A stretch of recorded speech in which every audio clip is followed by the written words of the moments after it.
Iran અને Israel વચ્ચે યુદ્ધ થઈ રહ્યું છે, જેની સીધી અસર સુરતના ટેક્સટાઇલ ઉદ્યોગ પર પડવાની સંભાવના ચેમ્બર ઓફ કોમર્સના પ્રમુખ અને ઉપપ્રમુખ દ્વારા વ્યક્ત કરવામાં આવી છે.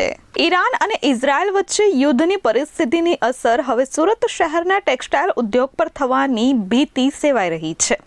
ચેમ્બર ઓફ કોમર્સના ઉપપ્રમુખ અશોક જીરાવાલાએ આ મામલે નિવેદન આપ્યું છે. તેમણે કહ્યું કે જો આ યુદ્ધ લાંબો સમય ચાલશે તો સુરતના ટેક્સટાઇલ ઉદ્યોગને 100% મોટું નુકસાન થવાની સંભાવના છે. સુરતનો કાપડ વેપાર દુબઈ મારફતે સંયુક્ત આરબ અમીરાતના 45 જેટલા દેશો સાથે સંકળાયેલો છે. આ દેશોમાં સુરતથી મુખ્યત્વે મેનમેડ ફાઇબર, બુરખાનું કાપડ અને સલવાર કમીઝની નિકાસ કરવામાં આવે છે. દુબઈ અને આરબ દેશો સુરતના કાપડ માટેના ખૂબ મોટા બજારો હોવાથી ત્યાંની અસ્થિરતાની સીધી અસર સુરત પર પડશે. વર્તમાન સ્થિતિમાં કોઈ ચોક્કસ અંદાજ બાંધી શકાય તેમ નથી, પરંતુ યુદ્ધ લંબાય તો ચિંતા વધી શકે છે.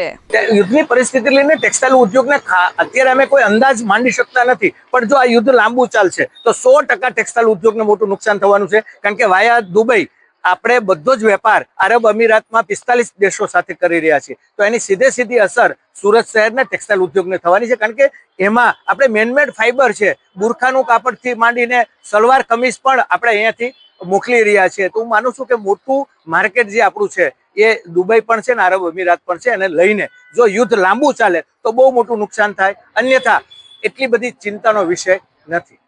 Bureau report S24 news, Surat.